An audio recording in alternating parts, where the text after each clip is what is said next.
코로나 시절 아이들의 원격 수업 때 자녀의 홈스쿨링을 도맡고 있다는 남자는 절반이었지만 여자는 3%만이 이에 동의했다. 그 당시에 이런 말이 유행했습니다. 절대로 누가 옳다 그르다 말하려는 건 아닙니다.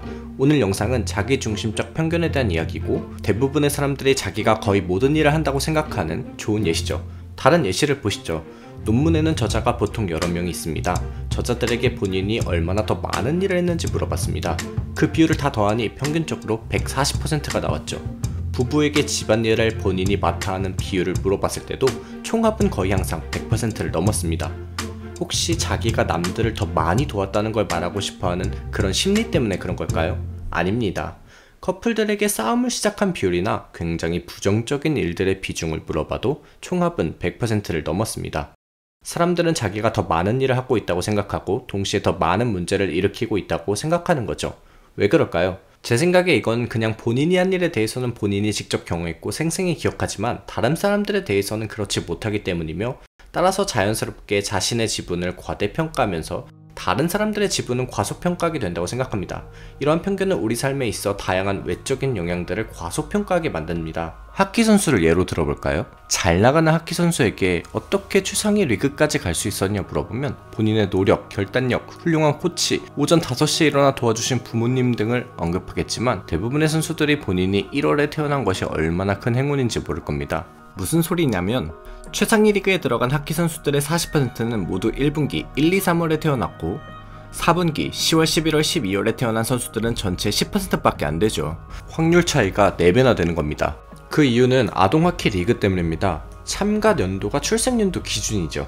1, 2, 3월에 태어난 아이들은 다른 아이들에 비해 조금 더 살았고 늦게 태어난 아이들에 비해 평균적으로 더 크고 빠릅니다. 물론 이런 차이는 성장하면서 무의미해져야 할 것 같지만 실상은 그렇지 않습니다. 유망한 1월생 아이들은 빙상에서 더 많은 시간을 보냈고 더 많은 토너먼트에 참가해서 더 많은 코칭을 받았으며 거기서 실력을 더 많이 향상시켰기 때문입니다.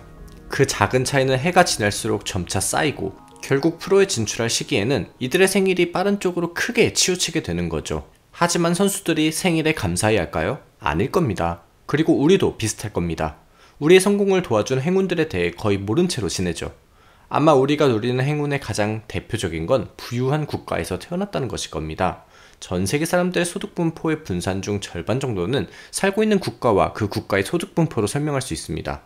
만약 여러분이 부룬디라는 1년에 100만원 정도 되는 매우 낮은 국민 총소득을 가진 나라에서 태어났다면 얼마나 똑똑하고 열심히 노력했든 전 세계 평균만큼 벌지는 못할 겁니다. 하지만 어떤 사람의 성공 요인에서 운의 비중을 운운한다면 당사자는 대부분 화를 냅니다. 이해합니다. 만약 우리의 성공이 외부적 상황의 결과일 뿐이라면 우리의 많은 노력과 재능은 아무 의미 없어 보이죠. 성공에 있어서 필요한 건 운과 노력 둘 중 하나가 아니라 둘 다 필요한 겁니다. 여기 8개의 육상 세계 기록을 보시죠. 이런 기록들을 세운 모든 육상 선수들은 당연히 세계적 수준이고 엄청나게 노력했고 재능이 있지만 세계 기록을 달성했을 때의 바람은 8명 중 7명이 순풍이었습니다. 물론 모든 선수들이 그만큼의 능력이 있었을 것입니다. 하지만 적어도 세계 기록을 위해서는 약간의 행운 또한 필요했던 거죠. 지원자가 많고 뽑는 인원은 적으면 더 명확해집니다. 나사의 우주비행사 통계에 따르면 2017년 18,300명의 지원자 중 고작 11명만이 우주비행사로 발탁되어 훈련 프로그램을 졸업했습니다. 선별 과정에 대한 간단한 예시 모델을 만들어 봅시다. 만약 우주비행사로 발탁되는 요소의 95%가 능력, 경험, 노력으로 결정되고 나머지 5%는 오로지 행운에 의해 결정되었다고 해보죠. 각 지원자마다 100점 만점의 능력 점수를 랜덤으로 부여해 보겠습니다. 그리고 100점 만점의 운 점수 또한 랜덤으로 부여했죠. 능력과 운에게 각각 95와 5의 가중치를 줘서 각 지원자의 총 점수를 구했습니다. 이제 이 점수가 심사원의 평가 점수라 생각할 수 있고 이 중 상위 11명이 우주비행사가 되겠죠. 이 시뮬레이션을 1000번 반복해서 1000번의 우주비행사 시험을 시뮬레이션 해봤습니다. 그 결과 발탁된 모든 우주비행사들의 운은 모두 매우 좋았습니다. 평균 94.7점의 운 점수를 가지고 있었죠. 뽑힌 11명의 사람들 중에서 운 점수를 제외하더라도 상위 11명이 그대로 들어있을 사람은 몇 명이었을까요? 평균적으로 고작 1.6명에 불과했습니다. 그 말은 비록 운이 고작 5%만 영향을 줌에도 불구하고 그 5%의 운이 없었다면 뽑힌 11명 중 9명에서 10명은 떨어졌을 거란 얘기입니다. 경쟁이 치열하면 타고난 재능과 노력도 물론 중요하지만 이것만으로는 성공을 보장할 수 없게 되죠. 운도 좋아야 할 겁니다. 대체로 우리는 우리의 행운을 모르고 있다고 봅니다. 행운이란 단어 그 자체의 뜻 그대로 우리가 한 일이 아니기 때문이죠. 마치 배우자가 해놓은 집안일처럼 감사하기 힘든 게 됩니다. 그리고 굉장히 역설적이게도 이런 행운의 중요성을 무시할 때 실제로 성공할 확률은 올라갑니다. 왜냐하면 인간은 결과가 불확실하다고 인식하는 순간 결과를 위해 노력할 가능성도 줄어들고 이에 따라 성공 가능성도 줄어들기 때문입니다. 운명을 완벽하게 통제할 수 있다는 믿음은 유용한 착각인 거죠. 만약 제가 이 유튜브 채널을 시작했을 때 제가 얼마나 부족했는지, 얼마나 많은 일이 필요한지 알았으면 바로 포기했을 수도 있었을 겁니다. 이런 행운을 무시하면 얻게 되는 또 다른 장점도 있습니다. 바로 사회에서의 지위를 쉽게 정당화할 수 있다는 거죠. 만약 많은 부와 권력이 있다면 그저 지능, 노력, 끈기로 쉽게 성공하면 됩니다. 불평등을 그냥 인정하게 만든 거죠. 한 실험에서 지원자들을 3명씩 작은 방으로 보낸 다음 복잡한 윤리적 문제에 대해 논의하도록 했습니다. 이때 각 그룹에서 한 사람을 무작위로 뽑아 그 방의 리더로 삼았죠. 30분 후 각 방에 4개의 쿠키를 들고 찾아갔습니다. 누가 더 많은 쿠키를 가져갔을까요? 재밌게도 언제나 그 쿠키는 방의 리더에게 돌아갔습니다. 심지어 그 리더가 리더로서 특별히 타고나지도 않았고 추가적인 책임도 없었고 그저 운으로 리더가 됐음에도 말이죠. 이처럼 여러분이 높은 사회적 지위를 달성했다면 여러 좋은 게 여러분께 돌아가는 게 자연스러워 보이죠. 단순히 제 경험이지만 제 비행기 티켓이 한 단계씩 올라갈 때마다 제 주변 승객들 중 안 좋은 행태의 손님들이 있더군요. 마치 어떤 자격이 있는 것처럼 행동했고 무례했습니다. 관련된 실제 연구도 존재하죠.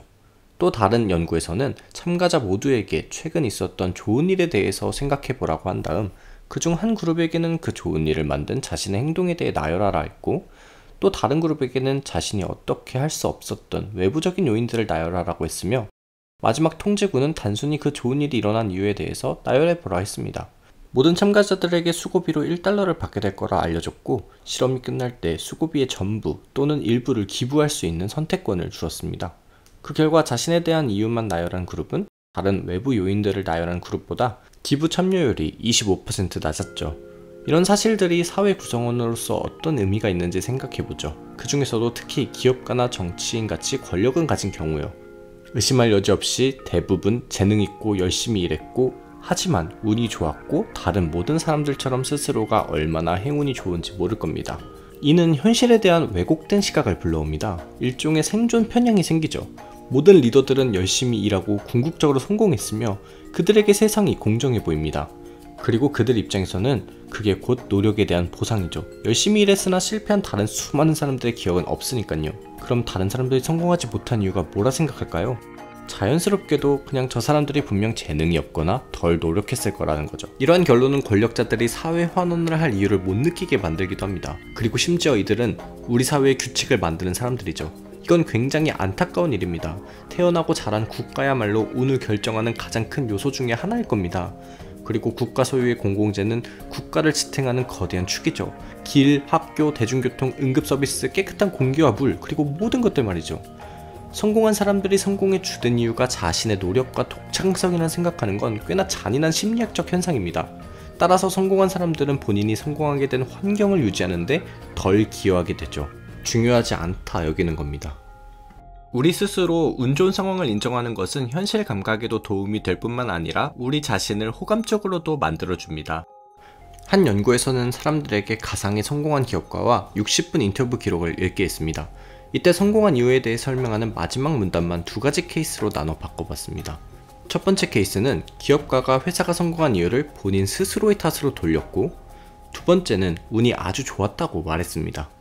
그리고 운이 좋았다는 두 번째 대본을 읽은 사람들은 그 기업가를 친절하다고 판단했으며 다른 집단에 비해서 그 기업가와 가까워질 수 있을 것이라 생각했습니다. 그리고 운이 좋았던 일들에 대해 인식을 이끌어내면 우리는 감사함을 느끼고 따라서 더 행복하게 됩니다. 저는 저의 이 한국어 채널을 운영하게 허락해준 베리타시움에게 참 큰 감사함을 느낍니다. 그저 메일을 보냈고 베리타시움 측에서 한 달쯤 있다가 허락해 주었었죠. 구독자가 한참 안 오르다가 어느 날 갑자기 많은 분들께서 봐주시기 시작했습니다. 그리고 이제는 제가 가진 기술로 대리기 한국말을 하도록 한번 만들어 보고 있습니다. 처음에는 이 영상에서 우리의 상황과 심리가 우리 자신의 행운을 잊게 만들고 있다는 것에 집중하려 했습니다. 성공한 사람들이 세상이 너무나도 공정공평하다고 생각하게 하고, 성공하지 못한 사람들이 재능이 없고 노력을 안 한 사람들이라 생각하게 하죠. 이는 차별이나 편견의 문제가 아닙니다. 그렇다면 이런 세상에서 성공하고 싶다면 어떻게 해야 하는지 얘기해 볼까요? 제가 생각하는 가장 좋은 조언은 다소 역설적입니다. 첫째, 당신은 당신의 운명을 완벽히 통제하고 있다고 믿어야 하며 당신의 재능과 노력만이 성공으로 이끌 것이라고 굳게 믿어야 합니다. 하지만 둘째, 당신은 그 믿음이 당신을 포함한 어느 누구에게도 사실이 아님을 알아야 합니다. 그리고 그렇기에 기억해야 합니다. 만약 당신이 운칠기삼인 성공을 이루어냈다면 다른 사람들의 행운을 높이기 위해 노력해야 한다는 사실을 말이죠.